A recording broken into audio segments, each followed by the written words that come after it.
Hey, Will here from PPC Coach. So, which is best? Shopify, Etsy, Amazon, or none of the above when you're trying to sell print on demand products online?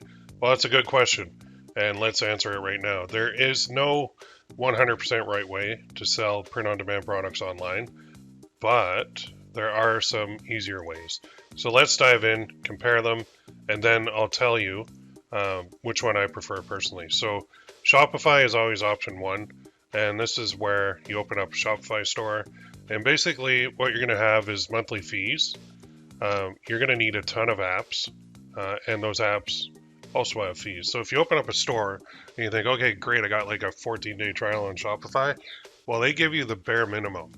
And then you'll have to hook up apps in order to make the store run correctly. Now, the print-on-demand apps that you can use are typically free, but some of them do charge a fee as well in order to even use the app. So you got it. There's a huge trade-off with Shopify. A lot of people use this and they think that Shopify is the only way to do it. It's not. So the setup of your store becomes complex. You have to create your account. You have to start up your store. You have to create all your legal pages. Then you have to find all your apps and plug those in. Then you have to create all your listings. It's just you have to connect the app, the print-on-demand app, to the store, make sure that's functioning correctly, make sure it's importing products correctly. The payments too is one thing I didn't really put in the slide, but they do charge fees for transactions, and it can get very expensive when you're using them.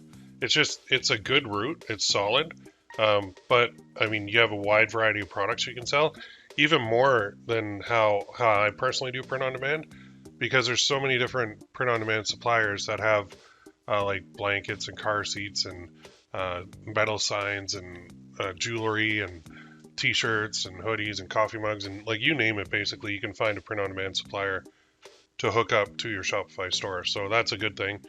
The bad thing is you do all the customer service. So as soon as somebody takes an order or buys something on your store, you're on the hook. So you're going to be providing the customer service to that person. And yes, you can definitely outsource the customer service. So you can hire a VA to do it, or multiple if your store gets pretty big. I've done that, and I found now I'm just managing a bunch of people who are answering questions, and I'm still like manager. So I think if you're fine with that, with being a manager and trying to control a bunch of employees who are doing customer service, and that's fine. When you find a good VA who's doing customer service really well, hang on to them, because they're hard to find. There's a high turnover because it's such a emotionally difficult job to do customer service online. The good part is you get full payment up front. So as soon as somebody buys anything on your Shopify store, that goes to you. And then you pay the supplier. So typically you have a credit card with a print-on-demand company, one of the apps that you'll use, and then you'll pay them. They'll charge your credit card, and then they'll print, ship, and then update your store with the tracking number. So it also, one of the really good things about Shopify, and I'm not a fan of Shopify, but it allows for branding. Just sidebar, I'm not really a fan right now because their stock price is down like 70% and I own shares and I'm not too happy about that. But anyway, they allow for branding, which is very cool. That means if you build up like a branded store that's doing, I don't know, 10,000, 20,000, 50,000 a month revenue, like not net, but revenue, you can flip that. So there are buyers out there. Shopify even has their own marketplace where you can sell your stores. So that's a very cool thing about Shopify that I do like. Because it does allow for an exit later. So overall, rating wise, I give it about a 7 out of 10. Just because there's a couple drawbacks to it, especially for new people. It's not the easiest route to take. It is possible. It's just there's a lot of moving parts. And until you're comfortable with those moving parts, it's not the easiest way. And the thing I didn't even put in here is traffic. So you have to generate all your traffic to your Shopify store. So you're going to be running ads, or you're going to be using free traffic methods. It's going to go to your store, which is good. Which is good and bad, I should say. Etsy, that's the second option for print on demand. A lot of people will open up an Etsy shop, and Etsy used to say we're only handmade items, but now they've realized that the print on demand world is gigantic and they want a piece of it. So now you can connect print on demand suppliers to your Etsy shop and they'll fulfill the orders for you, which is very cool. The one thing I really, really don't like about Etsy is the fees. They charge you a listing fee every quarter. Then they charge you a transaction fee, a flat thing, and then it's a percentage of the transaction. Then they want you to run ads, so they charge you like 15% for ads on every sale, unless you opt out of it. But once you get over a certain point, you're forced into it anyway. So you're basically advertising. Well, they're going to advertise, but if your particular shop gets a sale, they just ding it to you, and you have no control over it. I don't like that at all. The good part though is you will, and the reason people go on here is for the free traffic from existing users, because there are so many people on Etsy, it's insane, and they are buying, but that means there's tons of competition too. I spelled competition wrong. I'll fix that later, which is not a good thing in our case, because most of them sell the same products, which is not good. Customers on Etsy are nuts. I don't know why, but they're the worst customers in the world. I swear to God. I've been on like all the platforms, and I've always found Etsy customers are they're crazy. Like, from trying to scam you. So they'll say, I never got my delivery. And then you're like, well, the tracking number says it was put on your porch like 2 hours ago. And so they'll try and scam you, or trying to get a refund or whatever, try and get free products from you, to just like insane. I ordered this yesterday. Where is it? And it's like they think you're Amazon Prime, but you're not. The order still has to go through the production process and then delivery. I've always had trouble with Etsy customers more than any other place. So the customers are nuts, and you're doing customer service, which is not fun on Etsy at all. They have, they'll buy a $40 item, and they will expect you to hand deliver it on a velvet red cushion to their doorstep within 30 minutes, or you're the worst person on this planet in their mind. Like, it's crazy. Once you go through a couple Etsy customers, the totally crazy ones, you're gonna, oh, that's what Will was talking about. The other huge downside of Etsy is there's no email list building. Etsy does not want you emailing your customers on your Etsy shop.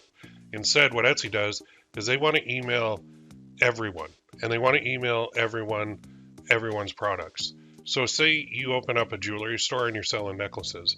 Well, there's about a couple thousand other jewelry shops on Etsy, and Etsy is going to advertise them to the email list that Etsy has. So you have very, very little control, which is a huge downside. It is absolutely the slowest route to take, because even though you list like 100, 200 items on your Etsy shop, it doesn't mean you're going to get sales. In fact, if you get one, it's lucky, because Etsy gives preference to stores that have more sales. Obviously, I mean, nothing wrong with that. So if you're a brand new shop competing with thousands of other shops, and you get a sale, that's great, but you're not going to be making big money from Etsy right away.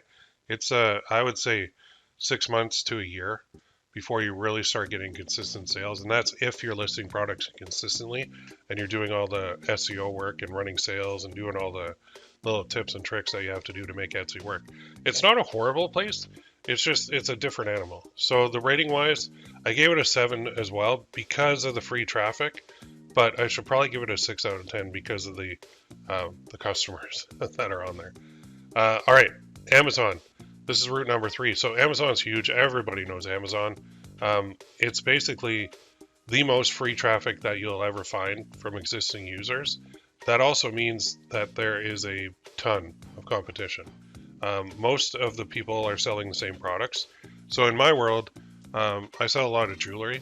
So on Amazon, people list a lot of jewelry, like necklaces and now message cards more than ever, which is basically a necklace, gift box, and a little card under it. Those are sold big time on Amazon, Etsy, and Shopify, and all the platforms that I use. But the huge downside too is there's no email list building. Your email list is probably the most important thing that you can get, the most important asset you can have, because if you have an email list, you have sales. So as long as you set it up right and run it right. So there's very little control on Amazon. If they don't like you, they'll just kick you off. There's not much you can do. There are a lot of fees, but the worst part of all of Amazon is the pirates. And these are the people that they literally have developed software that scans for new listings and then they make a carbon copy of it. And that's not the worst part. Then they undercut you on price. So if you have a t-shirt, say you're selling on Amazon, well, it'd be merch by Amazon probably.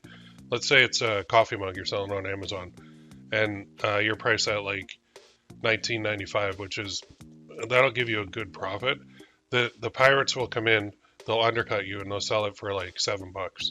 And so your listing will show at $19.95, and the one that they stole from you will show at like $7. And this is daily. This is like the amount of scammers that are just ripping off sellers on Amazon is insane. It is just insane. It makes you pull your hair out because you find a product that's finally working and making a lot of money, and then all of a sudden you look and your stats are way down. You're like, oh yeah, I got copied. So you do a search, and sure enough, there's like 3 or 4 of these peckerheads that undercut you on price. It's horrible for that. You can run ads on Amazon as well. They do have their own little pay-per-click platform, but the clicks are super expensive. So you need a high margin product in order to make it work with Amazon ads, or a lot of volume, or you need something. I don't know. I've tried Amazon PPC and I could never get it to work. So rating wise, I actually give Amazon about a 6 out of 10. And I know there's training programs that really build it up quite a bit, but they never talk about the downside. And the downside, the worst part of Amazon, the reason I gave it a 6 out of 10 is the pirates. They are awful. All right, let's move on to platforms that you can use directly. So this is option 4. And these are my 2 favorite. Shineon, which I'm getting more into. I don't really do as much business with them, but Gearbubble is the other one that I've been using for years. So the downside, which isn't really that big of a downside, but is you need to generate the traffic, which is not a big deal if you have methods that you can use, which I do for not only paid traffic, which is my bread and butter, but also free traffic, which is very powerful as well. So if you can generate your own traffic, you know how, the platforms are a very cool way to go. The second kind of downside, because I combine the 2 platforms, is with Shineon you can't build a list, which stinks, but with Gearbubble you can, which is awesome. So like I said, the email, it's a trade-off because Shineon has really, really high quality jewelry products. So it's a huge trade-off. But if you can somehow get the email before you send them to the sales page, hint, hint, that's a good way to do it with Shineon. With email list building with Gearbubble, you can actually hook up, like say you have a MailChimp account, you can have it so that whenever somebody buys, they're automatically added to your MailChimp list, which is super powerful. And then you can have triggers working to send automated emails as well, on top of sales that you can run throughout the year to your email list, which is super, super profitable. All right, they also have tons of products available. Now, Shineon is more jewelry. They also offer metal signs at the moment, which is very cool. And they have like the highest quality jewelry out there. Gearbubble was the original like jewelry for print-on-demand place, and then Shineon just made better stuff basically. So Gearbubble is trying to come back with some pretty cool jewelry as well, but they also have mugs, t-shirts, hoodies, posters, candles, ornaments, all these other things that you can run with Gearbubble that you can't run with Shineon. So there is a ton of variety there. Also, you've got a lot more control. So when you kind of control the traffic, you control the email, that's where you have a ton of control. The other thing I kind of like and I don't like, I think I like it more than I don't like it though, is there's no store needed. So that means getting started for people is easier because you don't even need a store. All you have to really do is list your products. They create the sales page and then you send people to the sales page. So then they will collect the money, they'll collect the payment, they'll take their money out for the base cost of the product, and they'll put the rest into your account, which you can then withdraw to PayPal, or I think Payoneer, or you can do a wire transfer to your bank account. So it's very cool that way. The other really big thing is there's no monthly fees to use them, which is awesome. Like compared to Amazon or Etsy or Shopify, there's no fees, which is super cool. And probably the number one, I should put this as the number one positive, is there's absolutely no customer service. So with these 2 platforms, when you run it directly on them, they do the customer service. That means they're dealing with refunds, they're dealing with resizes, they're dealing with where's my order? I just ordered it 30 minutes ago. Why is it on my doorstep? They're dealing with like the scammers. They're dealing with all of that. You don't have to do it at all. That's fantastic. Now, the last thing is both companies run their own stores. That is a big red flag for me. I don't like that at all because, like, I guess I have trust issues, but if I'm going to run products on a platform and it does really well, I don't really want the platform running a store as well because they could easily take inspiration from my product and create their own and put it on their store. So that, I mean, it's kind of like there's good and there's bad, and this is like the main bad thing about it is I don't like them running their own stores because I don't want them competing with me. They can see all the data. So I think if they see big sellers on their platforms that are doing big numbers, then they can go in there and then go, oh, that's a good product. Let's make our own version of that. And then we'll have our own internal media buying team run traffic to our own store and we'll sell it too. And it's like, well, that never sat well with me. And that's both companies do that. I get why, and I don't think they would ever screw over their users because they lose them pretty quick, but it never sits well with me when I see that. I don't like that. But anyway, it's something that I'm over. I'll still run traffic to them. So the rating is like a 9 out of 10 because of all the benefits. You can run print on demand products without a store, which is huge, and you can run it without doing customer service, which is gigantic. And I mean, yes, they are running their own stores, but you have to trust them that they're not going to be, ripping off your best sellers. I hope. I've never caught them ripping off mine, so that's a good thing. So which one do I prefer? Obviously, like option 4. Number one reason, I can't stand customer service. I can't stand it. I've tried to do it. I have a Shopify store. I have Etsy stores. I've run products on Amazon. Well, Amazon handles the customer service there, but I just don't like it. It just ruins my day. Like, it literally ruins my day. You get 1 or 2 real peachy customers that are like just won't get off your back, and it just wrecks the rest of your day. And I'm like, life is way too short to deal with people like that. So I don't want to. So I'm a little trigger shot on that. Reason number 2, I know how valuable an email list is. So yes, Shopify, you can still get that, which is huge. Etsy, you can't, which is a big negative. Amazon, you can't, which is a really big negative. Shineon, you can't, which is a negative. But Gearbubble, you can, which is a huge positive. So I know how valuable that is. I've had businesses, I currently have businesses that do like big money, and it's basically because I've got a big, valuable email list. So reason number 3 is I've done over 7 figures with my route so far. So yeah, I think if I had started out with Shopify, I could have flipped a couple stores by now and like had a couple million come in, but I just didn't. I like the route that I'm on better because I don't have to bother with the customer service, and I don't really have to be a manager of customer service reps, which I don't like. So yeah, I'm a 7-figure seller, but that doesn't mean it's the best route for you. Okay, so sometimes, I mean, a Shopify store makes more sense. Sometimes an Etsy shop makes sense. Sometimes listing on Amazon makes sense. That's why I train people on all those. Well, except really Amazon, but I'm going to get into that because I think it can be valuable. And I think, just because I like something, it doesn't mean that everybody else does too. If you want to learn my way, that's awesome. I can help you. Visit my site, ppc-coach.com, or just send me an email, ppccoach@gmail.com.